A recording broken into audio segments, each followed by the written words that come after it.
২৪-এর গণঅভ্যুত্থান হাসিনার স্বৈরতন্ত্রের বিরুদ্ধে দীর্ঘ ১৫ বছরের যে লড়াই বেগম খালেদা জিয়ার নেতৃত্বে আইয়ুব খানের দিকে তাকান, পালাইছে গণতন্ত্র না মানার কারণে। শেখ মুজিব একদল করার কারণে তার ভয়ঙ্কর বিপজ্জনক যুগান্তক ঘটনা ঘটেছে গণতন্ত্র না মানার জন্য। শেখ হাসিনা ক্ষমতায় ছিলেন, বাংলাদেশটা তছনছ করে ফেলেছেন শুধু ক্ষমতার পূজারী, গণতন্ত্র মানেননি, তাকে পালাতে হয়েছে। আমি সরকারকে বলবো, গণতন্ত্র মেনে নেন, নির্বাচন মেনে নেন, রোডম্যাপ ঘোষণা করুন, বাংলাদেশের মানুষের অধিকার ফিরিয়ে দিন, গণতন্ত্রের জন্য, স্বাধীনতার জন্য, মানবতার জন্য। সেই গণতন্ত্রের লড়াই দীর্ঘ পথ পেরিয়ে ৯০ গণঅভ্যুত্থান, গণতন্ত্র মানুষের অধিকার।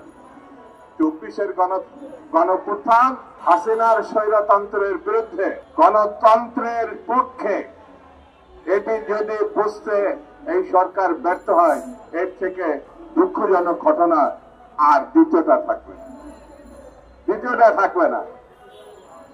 দীর্ঘ ১৫ বছরের যে লড়াই বেগম খালেদা জিয়ার নেতৃত্বে, এই দেশের বিরোধী রাজনৈতিক দলের নেতৃত্বে, ছাত্র দলের সহ প্রায় ৪,০০০ প্রায় ৫,০০০ নেতা কর্মী, বিরোধী দলের বিএনপি এবং ছাত্র দল সহ অন্যান্য সংগঠনে তারা আত্মহত্যা নিয়েছে, তারা গুম হয়েছে, নিখোঁজ হয়েছে। এটা যদি বর্তমান সরকার না বুঝতে পারেন, তাহলে গণতন্ত্রের প্রতি তারা শ্রদ্ধাশীল, গণ আন্দোলনের প্রতি শ্রদ্ধাশীল, গণঅভ্যুত্থানের প্রতি শ্রদ্ধাশীল, এটি বলা যাবে।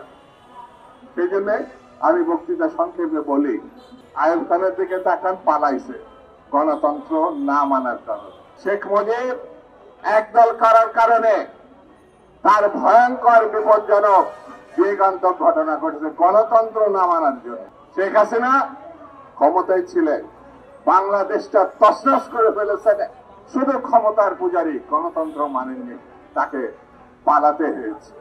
আমি সরকারকে বলবো, গণতন্ত্র মেনে নেন, নির্বাচন মেনে নেন, রোডম্যাপ ঘোষণা করুন, বাংলাদেশের মানুষের অধিকার ফিরিয়ে দিন, তারা যেন একটা ভোট তার পছন্দের প্রার্থীকে দিতে পারে।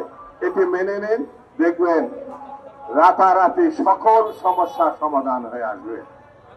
আর এটা যদি মানতে না পারেন, তাহলে বুসকাবাসকে বেঁধে রাখা ভালো। এই কারণে গণতন্ত্রের কোনো বিকল্প নাই। গণতন্ত্র ভোটাধিকার না আসলে পরিণতি অতীতের মতো হতে পারে। এই কথা আপনাদের বলতে আমাদের খারাপ লাগে, কারণ আপনাদেরকে ক্ষমতায় আমরা বসিয়েছি, বিএনপি বসিয়েছে, ছাত্র জনতা বসিয়েছে। এই কথা আমাদের বাধ্য হয়ে বলতে হয়। এই বিষয়টি আপনারা মাথায় নেবেন। আবার আপনাদের ধন্যবাদ, সাংবাদিক বন্ধুদের ধন্যবাদ, আজকের উদ্যোক্তাদের ধন্যবাদ জানিয়ে আমি আমার বক্তব্য শেষ করছি। খুদা হাফেজ।